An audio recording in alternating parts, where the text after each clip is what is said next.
All right, I am just going to do a quick Pages tutorial just in case you're not in class or you need to watch it again.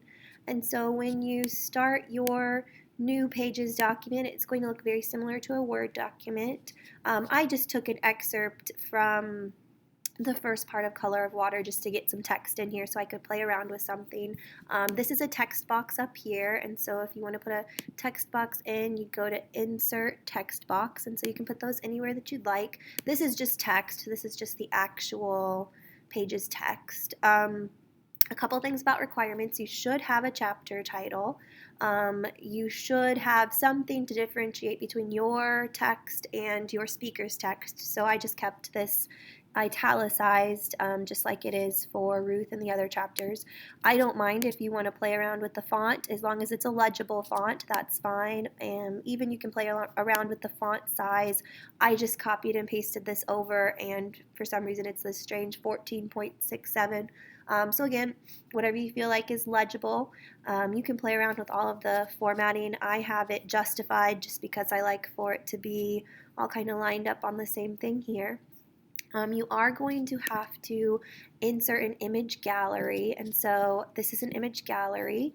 If you go to Media, Image Gallery, you can pick your photos and choose multiple photos to go into that. So if you do that and then you click Shift, you can click another one, you can click another one, and then you'll put those in there. I'm going to delete that one. Here is an image gallery, and so I've already used it. So you can see I have 3 pictures in my image gallery. So 1, 2, 3.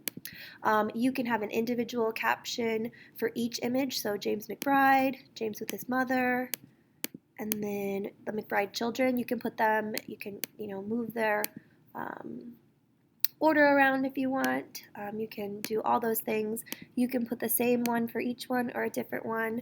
You can put more description on there if you want to have more description. At minimum though, I'd like for you to have 2 image galleries in your project. I'd like them to have at least 2 pictures in each gallery, but you can have as many as 6 or more in your gallery. You need 12 pictures total.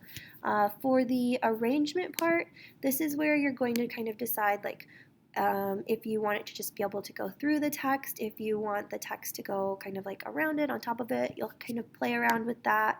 I don't think you want it behind an object or the text, but you can do that. You can make it a different angle, any of those things. So mine, you can see is going to not want to wrap with the text, so it kind of just goes like that. So play around with that. You can make it bigger or smaller. This picture, I used Image Alpha with it, so if you click on the image, and this one had an all-white background, and so when I went to Image, I did the Instant Alpha, and it let me take out all the white so that now it's just a trimmed image, and you can see that he just goes around with the text, kind of looks cool.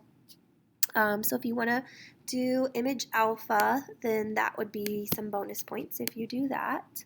That was for 1 bonus point if you have an image that will work, so play around with that.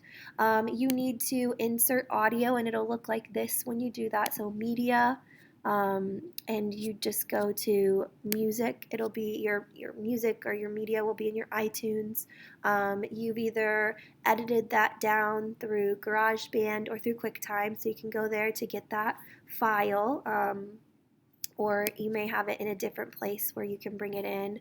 You can see here, oops, audio, and you can replace it. You can put a different file in there. So there's, if it's on your desktop, if it's not in your music or your iTunes, you can go there. And actually now I feel like so anytime you want to insert anything, music or audio, just a reminder, you need 2 of these. They can come at any point in this project. You can make the volume higher, lower. You can edit it and trim it right in here. So if you don't want to trim it down in QuickTime or iMovie, you can trim it here. If you know the exact time, you can click it down to, I want it to be 30 seconds. So there's my 30-second clip. You can have it loop, so whenever they click it, it will keep playing, loop, loop, loop. Or you can have, none. Okay, so that's just kind of up to you. I don't know. I'm now questioning in the QuickTime video. I don't know if that would have played just there or not. I have my sound off.